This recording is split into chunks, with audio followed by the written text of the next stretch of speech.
just carry on going next one. 20-second delay.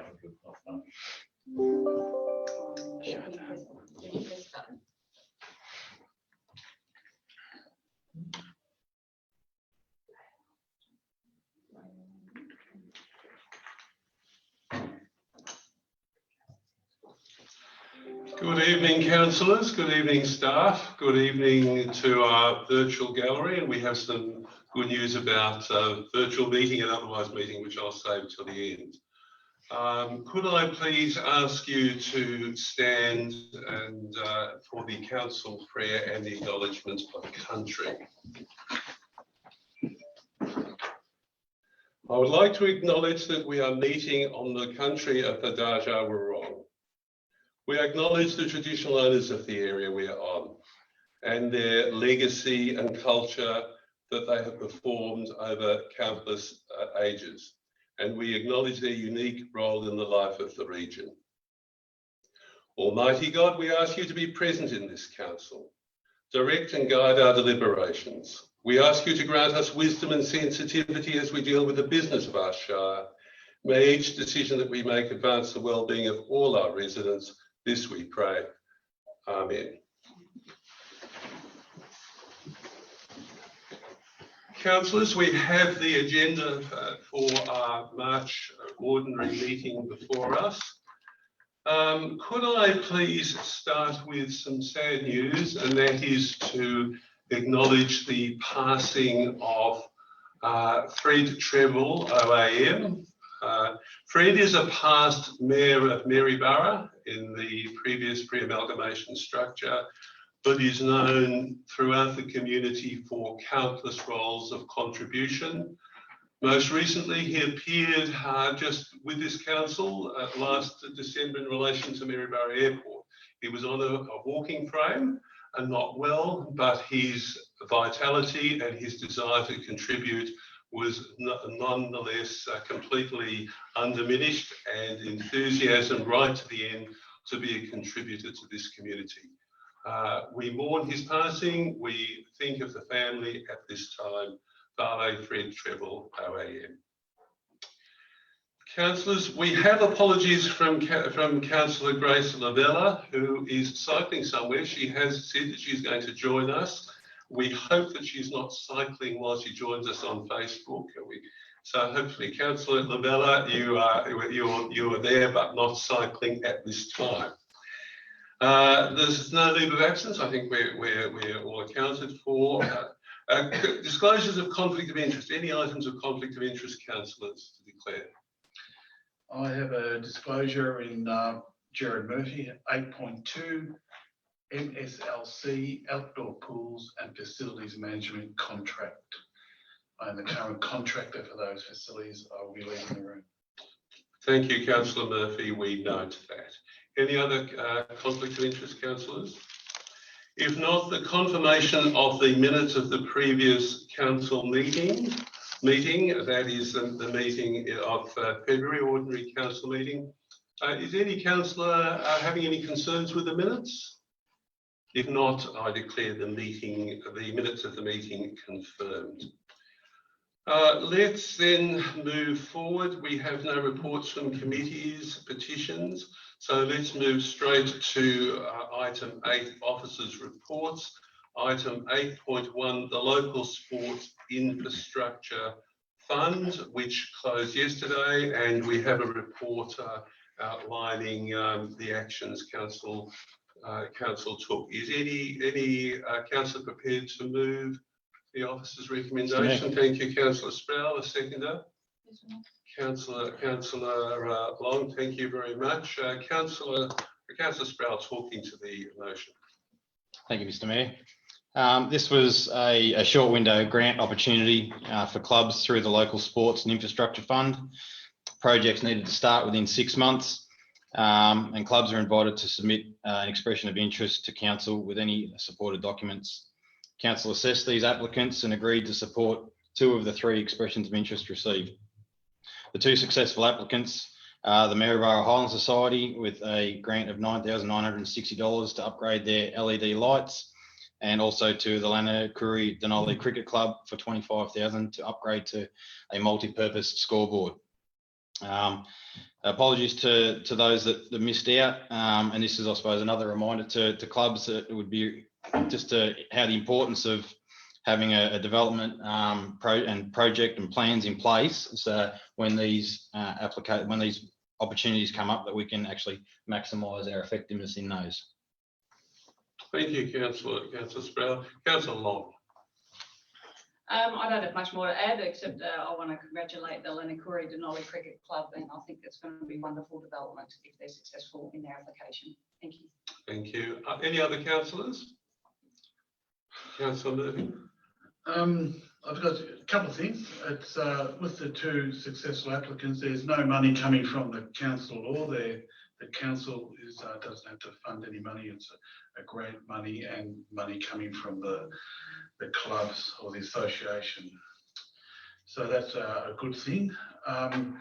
Also, I would like to talk about the lawn tennis club's application. They missed out, but I think we need to really work hard with the lawn tennis club and the Rose Football Club to go forward with this. They currently in their Bay 3 multi-purpose area. No work's been done on it for 21 years, and it's got severe cracking, and they haven't played tennis, or they haven't played netball there for 4 years, and the netball from the Rovers Football Club go over to the Netball Association courts up off Gilly Street to play their games when they play some home games. The Lawn Tennis Club attracts over 300 users. I think there's 160 members, and there's also 300 users, not per annum, but probably nearly weekly. The schools use the course. The Maryborough District Tennis Association use the course, as well as the Lawn Tennis Club and social situations. To open up this extra bay and to make it safe. I think the main thing is it's not safe, and to make it safe would sort of be the crown on their jewel, I suppose. And if we can get together and work with them, if the officers can get together and work with them over the next coming months and get something ready to go for the next round of funding or what we can do in the future. And thank you. Thank you, Councillor Murphy. Any other councillors? If I can just add to Councillor Murphy's comment, a couple of organisations that were not successful on this occasion or did not proceed had approached me. The finding was, I want to acknowledge that despite a tight time frame, the officers organised an evening for those interested in putting forward an expression of interest to guide them. I think that was really helpful, and I think that's part of the way that we can provide practical assistance. So I endorse the comments that have come from other councillors that where possible, if we can provide support, I know we don't have many resources, but to help these organisations, sometimes they're in desperate need of help, they need funds, they're just not quite sure to go about it. So having evenings like the ones we did, and perhaps to work with those and just guide the organisations to know what to do, what they should have in preparation, including fundraising, is of immense help. I'll put the motion. All those in favour, those against, the motion is carried. And we note that in relation to 8.2, Councillor Murphy has declared a conflict of interest and leaves the chamber at 6:08 p.m.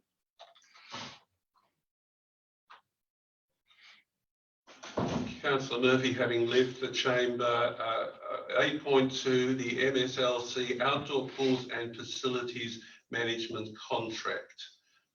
There is a report there outlining a process in relation to that contract, and I'll invite any councillors to talk about it. Thank you very much, Councillor Lovett. And a seconder, Councillor Long. Councillor Lovett, talk to the motion, please. Thank you, Mr. Mayor. The recreational contract is possibly the largest entered into by council. There is an acknowledged conflict of interest in that a sitting councillor is a director of the company who is the current contractor. It is envisaged that this company will tender for the new contract. As a result, council must ensure that all their processes are absolutely beyond reproach. This is to protect the council, prospective tenderers and United Leisure, the current contractors.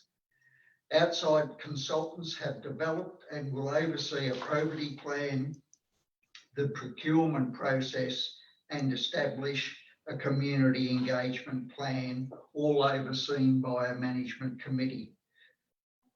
All these processes will satisfy government regulations, and that's why I'm more than happy to move the motion, Mr. Mayor. Thank you, Councillor Lovett. Councillor Long. Nothing further to add, Mr. Mayor. Any other councillors? If not, I'll put the motion that we note the management contract and the various aspects of it as outlined in the officer's recommendation. All those in favour? Those against? The motion is carried. Thank you. Thank you, Mr. Smith, that we can get Councillor Murphy back again.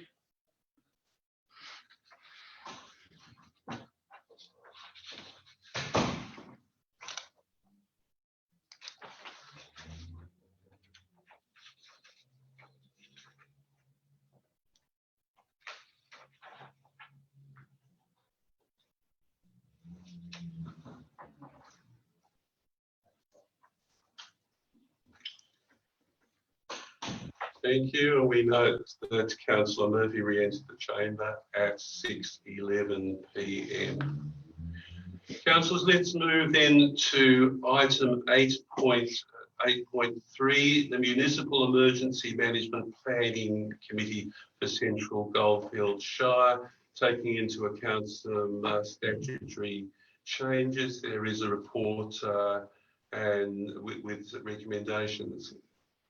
Councillor prepared to talk to the officer's recommendation. Thank you very much. Moved by Councillor de Villiers. A seconder. Councillor Murphy. Councillor de Villiers talking to the motion. Thank you for the opportunity. I'm nominated to be on the Committee for Emergency Management as councillor representing the Central Goldfields Shire. The Municipal Emergency Management Planning Committee, or MSC, I'm getting used to all the abbreviations, was replaced with the IMMC with the recent change in legislation. IMMC is an integrated committee and its representation on that is 5 councils in the Central Victoria District. It's a multi-agency committee and responsible for sharing and planning emergency management within this group of 5 councils. So the biggest change that the legislation has brought about for council is that council is no longer wholly responsible for the delivery of an emergency management plan. It will be shared by 4 other councils. So the MSC is replaced by IMMC, and that is what this report is about. Thank you very much, Councillor de Villiers. Councillor Murphy. Any other councillors? Not, I'll put the motion that we note that the changes and the motion along the lines of the officer's recommendation. All those in favour? Those against? The motion is carried. 8.4, the skate and scooter park design and construct contract. Another area where we've been successful with some external funding to proceed, and we have an officer's recommendation to award the contract and authorise the Chief Executive Officer to sign and fix the common seal. Is any officer prepared to move that, the officer's recommendation? Thank you, Councillor Sproul. And a seconder, Councillor Lovett. Councillor Sproul talking to the motion, please. Thank you, Mr. Mayor. This is to award the contract of design and construction of the skate park for a sum of $605,000 to Grind Projects. This was the only tender eligible for consideration. Convict submitted a late tender and could not be considered as it was outside of the procurement rules. This project had considerable consultation in the development process, and I'm happy to see it progress. A breakdown of the 605,000 is so council contribution of 395,000, state government 250,000, with a total of 550,000 with a little bit of money set aside for project management and other specialist advice. Thank you very much, Councillor Spell. Councillor Lovett. This project has been a long time in the design stage, and it's good to see us finally at the awarding contract stage so it can progress. Thank you. Thank you, Councillor Lovett. Any other councillors? Councillor Murphy. Whilst I'm going to vote yes for it, I have been concerned for a long time about where it's actually going. So there's a few sites around, and we had feasibility studies, and this was outside the council group. And it's ended up down on in Princes Park, where the playground is, and just near the Rovers Footy Club. Whilst it's going to be a great asset for the community, I'm just really still in two minds about its location. But we have the funding, and we have money being put aside in the budget, so it's ready to go. So I can't bring it all back up again, but I'm just still a bit concerned about its placement on that site.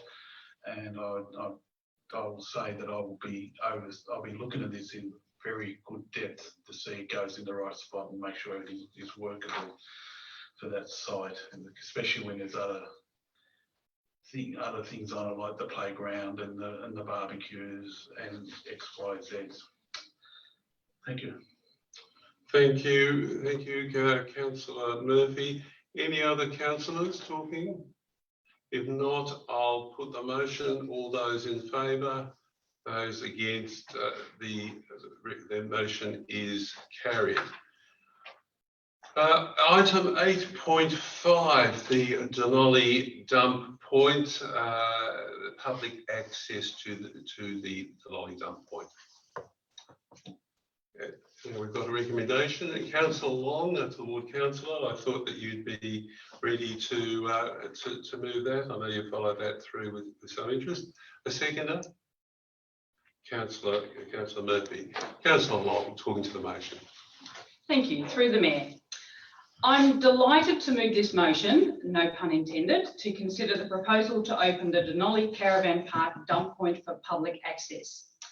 The community of Denali have been working tirelessly for many years now to establish a public dump point in Denali with the view of establishing the township to become an RV-friendly town. In order to receive RV-friendly status, which is an initiative supported through the CMCA, which is the Caravan Motorhome Club Australia, Denali needs to be able to provide a public dump point. The potential flow-on effect of being an RV-friendly town would benefit the town's local businesses and economy by enabling visitors to stop in Denali instead of driving through to another town to empty their blackwater waste. By utilising the existing dump point at the caravan park significantly lowers the cost to council compared to building a brand new dump point in a different location. So I'm very happy to move this motion. Thank you. Thank you very much, Councillor Long. Councillor Murphy? I'd like to concur with Councillor Long. I like the point is only it's costing only $17,500 to do this, as Councillor Long stated, that if we had to do a brand new one, it would cost us so much more. And we should be grateful to the also to the caravan park for their assistance for this to happen. And it will bring people into the area, and especially when we look at our gold mining and heritage history, we'll have people. Well, we have a lot of caravans now, but now they've got another dump point in Denali, which I'm fairly happy with. I haven't got a caravan, so I don't have to go to the dump point. So, but I'm happy it's happening. Thank you. Other councillors? I can just add.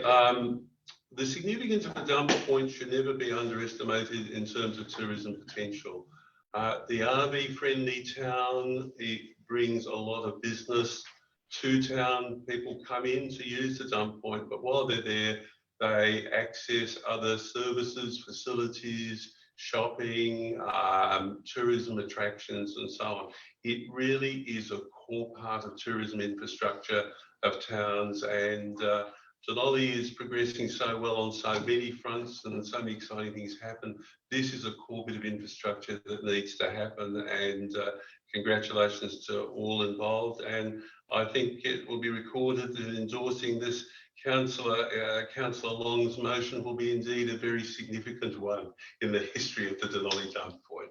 I'll put the motion. All those in favour, those against, the motion is carried. Item 8.6, update to the community support for policy and fee waiver. We have a report there with some amendments to the support policy developed in 2019. I'm also prepared to move that. Thank you, Councillor Murphy, and a second. Thank you, Councillor Lovett. Councillor Murphy. Thank you, Mr. Mayor. I'm just going to read verbatim from the report, which I think this is what it is really about, and it's very logical. The report recommends that Council amend the Community Support Policy 2019, where it relates to fee waivers.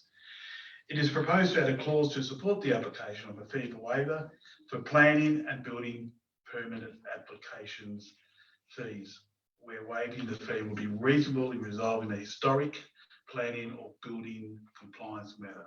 Now, to me, this is all very logical. So when the council resolves to support this amendment to allow a fee waiver, it is resolving a difficult planning or building matter, and this will help council make better decisions, or more informed decisions, I should say, on these matters in the future. And I applaud this amendment coming to council, and thank you for it. Thank you, Councillor Murphy. Councillor Lovett. Nothing to add, Mr. Mayor. Thank you, Councillor Lovett. Any other councillors? If not, I'll put the motion that we resolve to support the amendment of the 2019 policy. All those in favour, those against, the motion is carried. Item 8.7, power purchasing agreement. And we have a report there, and the recommendation is that the officers that we delegate authority to the CEO to sign and enter into a power purchase agreement for the supply of electricity to basically get a better deal for Councillor Lovett, sorry, and second to Councillor Long. Councillor Lovett. Thank you, Mr. Mayor. I agree fully with Council's decision to source our power needs from renewable energy sources. This power agreement has involved up to 46 councils over a number of years, led by Darebin Council, who are to be congratulated for their leadership in this program. We have been involved in this process since 2018, and the new contract will be for approximately 7 to 10 years. But in the preamble, we're informed that the turnaround time to confirm council's acceptance will be 7 days due to the volatility of power prices. I find this assertion both illogical and impractical. What the supposed 7-day window precludes is time for council to properly evaluate the offer and make an informed decision. That is what we as an elected council are elected to do, to make decisions based in the best interests of council. I have no issue with the CEO acting on our behalf, but that is not how it should be done. And I find the 7-day turnaround honestly to be quite ridiculous in a commercial sense. But I am supporting the motion totally. Thank you, Councillor Lovett. Councillor Long? Nothing further to add, Mr. Mayor. Any other councillors? Not, I'll put the motion, delegate. Oh, sorry, Councillor Murphy. I was going to talk about that, Councillor Lovett, about the 7 days turnaround, which I find atrocious. That we've got 7 days to find out if it's going to be the best deal for us. I'm quite happy for the CEO to make the deal. This is a big situation here. We're about $260,000 a year on energy, and really we're looking to go the green way, which I've got no problems with that, but also we're looking to save some money. And in those 7 days, is it going to be worth our while? Is it actually going to save us the money? And I'm 99% sure it is. I've done my figures on it and it's all coming back that way. It will happen. But having 7 days is pretty harsh in this situation. And it is not uncommon when electricity is being brokered, you've only got a few days to make a decision. I understand that, and this is probably the same thing.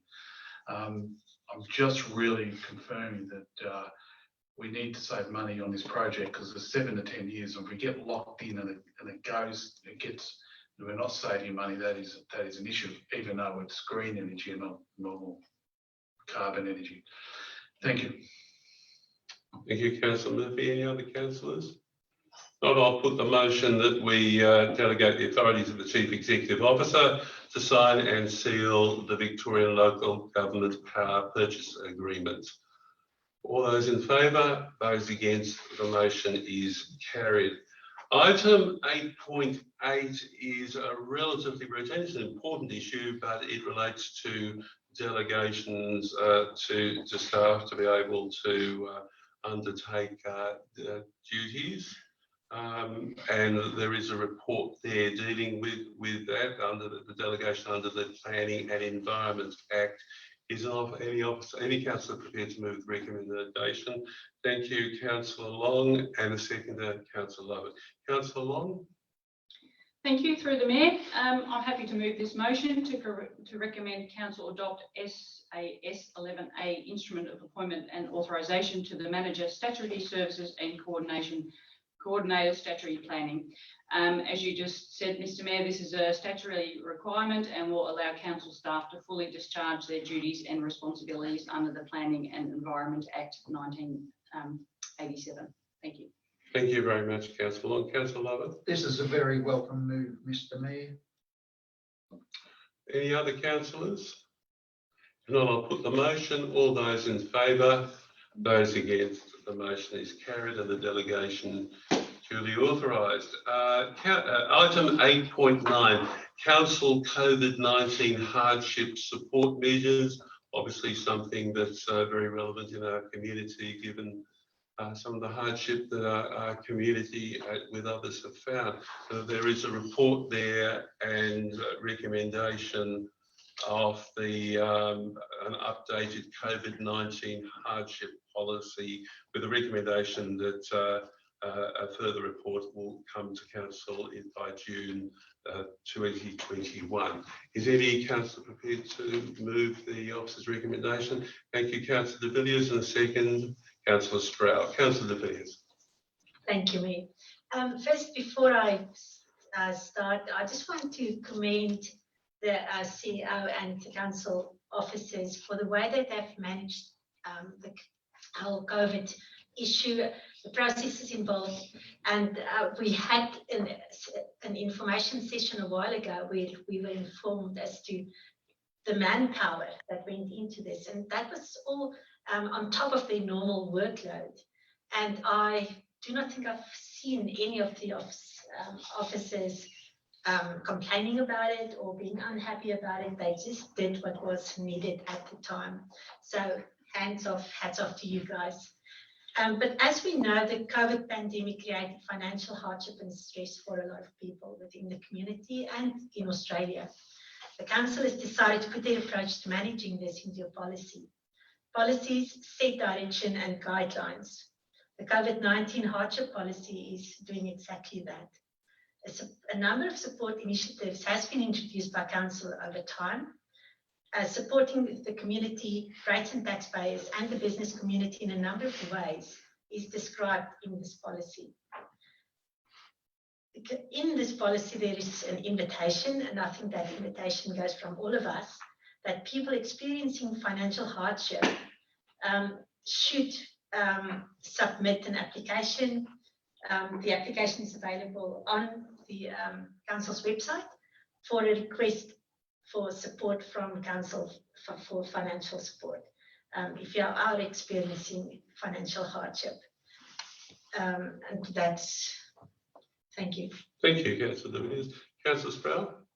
Sorry, Councillor De Villiers said it well. And just to add that, if you are dealing with some, financial troubles, just really contact the council and enter into discussions that, there may be some ways that they can assist that you might not have considered, to kind of alleviate that financial stress and things like that. So this is an avenue that you guys, can use and hopefully take full advantage of it.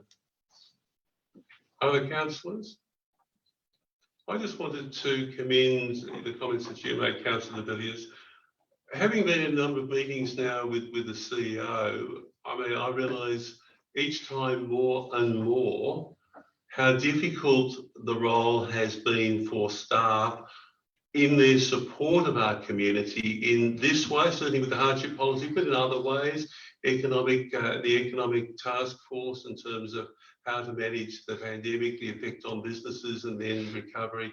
There's so many initiatives that staff have been responsible at a time when the stress and difficulties of their own working, some of them newly appointed and working in difficult circumstances. So I think, I really think your comments, Councillor De Villiers, are fine comments. But I think there is a gratitude, from Council and an acknowledgement to the CEO and the staff for a job very, very well done in support of our community, where the first and foremost thought of all the staff has been, how can we support the community, including in this important way? And I think, as an elected council that's come in later in the process, but we're still dealing with a lot of issues going forward, I think we have a deep appreciation for that. I'll put the motion that we approve the updated policy and note the further reports come to us. All those in favour, those against, the motion is carried. That concludes section 8, the officers' reports. Item 9, we have no documents for sealing. We have no notices of motion. Councillors, any urgent business? If not, other business, I mentioned at the beginning of the meeting, I want to refer to a piece of good news that we believe in councillors have discussed, that from April, we can return to an actual gallery again, not just a virtual gallery, though we still welcome all those that join us on social media and Facebook. But we're now able, under government regulations, to enable a few people to join us. We're governed by COVID requirements, so the CEO is going to undertake with staff to work out that process and what it looks like, but it will be good once again to have some faces with us actually in the gallery, as well as those joining us virtually. We have no confidential business, so I'll close the meeting at 6:32 p.m. and thank the councillors, thank staff, and thank those all in our virtual gallery. And Councillor Lavella, good luck with the cycling.